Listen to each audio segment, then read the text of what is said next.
Bonsoir. Donc la première question qu'on peut se poser, mais pourquoi parle-t-on tant d'innovation et à quoi sert l'innovation? Finalement, moi j'ai découvert ou j'ai reconnu que deux raisons valables de pousser l'innovation. Une, c'est de garantir des marges. Dans le sens où notre société a besoin d'avoir des marges quand elle produit des services ou des produits. Et ces marges ont toujours tendance à diminuer. Donc on a besoin de maintenir un niveau de rentabilité. Le deuxième problème, c'est qu'on aimerait avoir de la croissance. Croissance, non pas seulement en éliminant des clients ou en prenant des clients dans le marché que l'on a, mais découvrir de nouveaux domaines d'application qui permettent à une société de croître. Ces deux causes sont les véritables moteurs d'innovation. Ce que j'essaie de présenter, c'est comment on se produit dans le fond, qu'est-ce qui se passe quand on innove et quel est le chemin d'une innovation. Vous allez voir que c'est au départ un élément assez chaotique. Ce n'est pas le vrai chaos, c'est orienté, on cherche dans une direction donnée. On aimerait offrir un service ou offrir un produit. On sait environ où aller, mais on ne sait pas encore exactement comment y parvenir. Donc il y a une phase où on avance, on recule, on va à gauche, on va à droite. Normalement, on devrait quand même avoir un effet, je dirais, de focalisation, et au bout d'un certain temps, on a un cahier de charge et on avance le plus vite possible pour atteindre enfin le marché. Mais le marché, il y a quand même un côté pénible dans le marché, ils ne sont jamais contents. Il ne faut pas pourquoi ce marché. Chaque fois qu'on offre un produit, il aimerait l'avoir un peu mieux.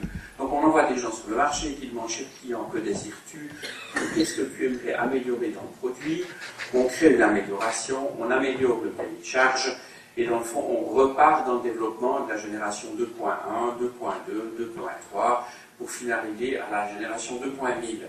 Et dans le fond, cette opération-là est absolument fondamentale, parce que c'est une opération qui fait vivre nos sociétés et qui fait que demain, on existe.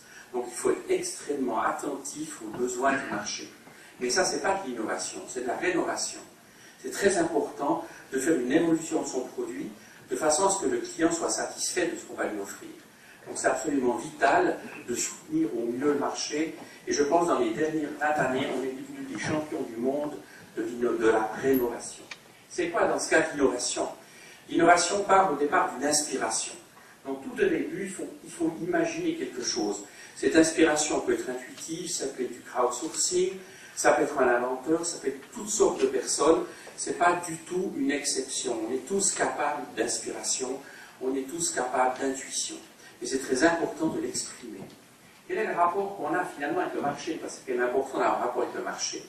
C'est que ce rapport-là, c'est qu'on propose au marché ce qu'il ne sait pas encore qu'il aimerait avoir. Donc on en avance sur son expression.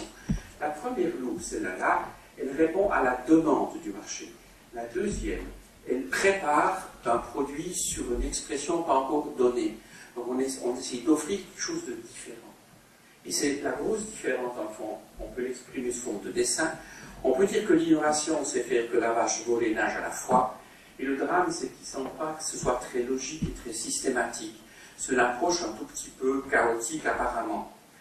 La rénovation, quant à elle, c'est du step by step. Certaines personnes parlent d'innovation incrémentale. Ça permet d'aller petit à petit dans le chemin de l'innovation. On a un objectif, on améliore son produit.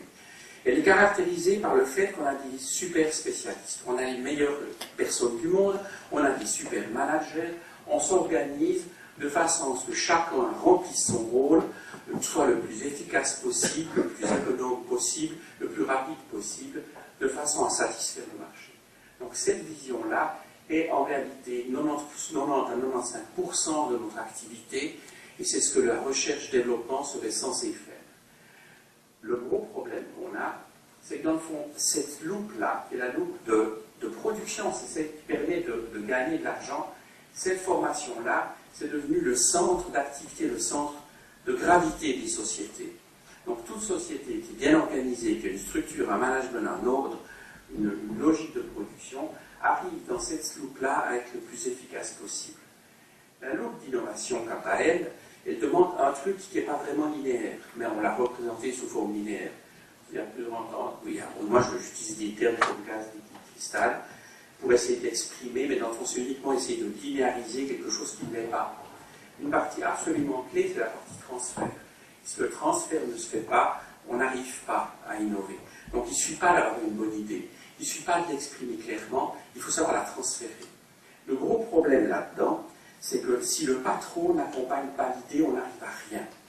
Le drame du patron, c'est que sa focalisation, son centre de gravité, il est là. C'est de ça qu'il gagne sa vie. Donc il va chercher à être le plus efficace possible. Il a là un département recherche-développement. On pourrait dire que c'est un grand D, c'est un grand développement avec une toute petite recherche. Mais la recherche est en compétition avec le développement. Parce que quand il fait de la recherche, il n'est pas assez actif dans la réalisation de son but premier et de satisfaire la demande du marché. Donc il va considérer tout ce qui est vraiment innovation, développement comme un compétiteur. Ça lui bouffe du budget. On lui a diminué son budget d'1%, on lui a augmenté le nombre d'objectifs qu'il doit atteindre, il doit livrer la machine, l'objet, le service pour telle date, et c'est sa priorité numéro 1. D'ailleurs, de toute façon, son plan de carrière, ses bonus ne seront mesurés que sur ces éléments-là. Ai-je tenu mes délais, ai-je tenu mon budget, ai-je satisfait les demandes que l'on m'a données. On ne va jamais le remercier pour avoir une idée qui avait 10 ans d'avance sur les autres. Donc c'est très très difficile de mesurer et de remercier une organisation. Donc le drame des organisations, c'est de combiner cet élément-là qui est absolument clé, parce que ça permet de vivre ce soir et demain matin, avec celui-là qui nous permet de vivre après-demain. Donc c'est toute la gestion de cet ensemble qui est un gros problème. On peut dire que les gens qui travaillent dans ce domaine-là sont plutôt dans l'exploration, alors que ceux qui travaillent dans le premier sont dans l'exploitation. Donc l'exploration, ça voudrait dire, si je présente ça avec une lettre, ça serait un T, où la barre horizontale serait très grande et la barre verticale relativement faible. Alors que les gens qui sont ici doivent avoir une barre horizontale plus précise, plus pointue, mais une grande profondeur dans leur connaissance. C'est un T très profond. Donc ce n'est pas tout à fait la même activité, ce n'est pas tout à fait le même sport. On pourrait dire que l'exploration, c'est peut-être le géologue qui va trouver une nouvelle mine, et l'exploitation, c'est le mineur, qui lui doit optimaliser les minerais qu'il va sortir de terre. Donc ils sont tous les deux très importants. Tous les deux ont la même formation peut-être. Tous les deux ont étudié les minerais. Et ils ont un tout autre point de vue, une toute autre activité.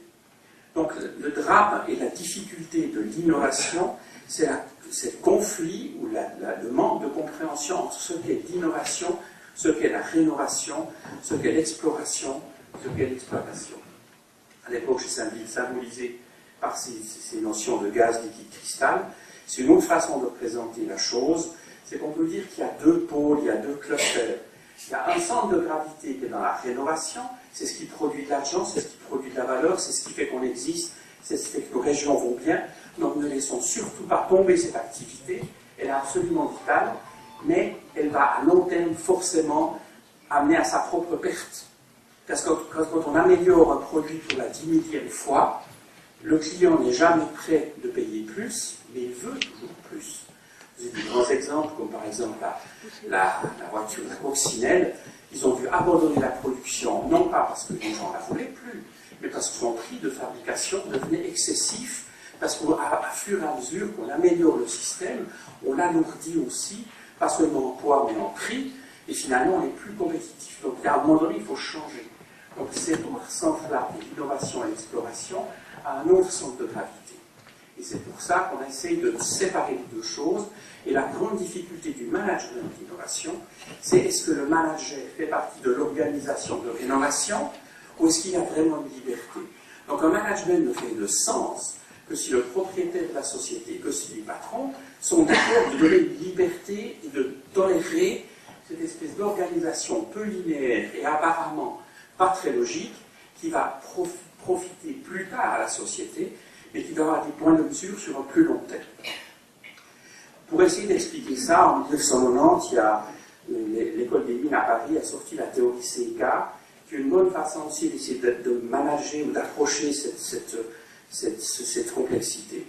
Quand j'ai lu ça, je me suis dit, oh, c'est ridicule cette théorie CK, je n'ai pas compris ce que je pouvais en faire au début, je n'ai même pas compris tellement c'était mathématique. Puis après, j'ai essayé de simplifier un peu pour moi-même ces principes, et dans le fond, il en ressort deux éléments relativement simples. Vous avez, quand vous lancez une nouvelle idée, un concept. Le concept est par définition impossible si c'est l'innovation. Si c'est possible, bon sang, faites-le, ne discutez pas tellement. Donc si ce n'est pas possible, c'est qu'on doit trouver de nouvelles solutions. Donc un concept innovant part toujours d'un concept impossible, d'un oxymore. ou en tout cas non acceptable, ou non tolérable, ou pas dans l'air du temps, ou bref, on a l'impression que ça serait faux de le faire. Donc un concept innovant est toujours au départ apparemment, je dirais, curieux. Donc de là, il y a l'espace des concepts, où on réfléchit aux concepts, il y a l'espace des connaissances. Cet espace des connaissances, en autre façon de représenter ça, ça peut dire que les concepts sont des arbres, on part d'une idée impossible, on fait évoluer la notion de concept de manière à trouver une arborescence, et on fait évoluer la proposition pour redéfinir le concept plus tard. Alors que l'espace des connaissances, c'est un archipel, c'est une somme d'îles. Et sur chacune de ces îles, je pense qu'il y a des formes de vaudois qui fonctionnent à point comme nous, et puis sont complètement concentrés sur ce qui se passe sur leur île.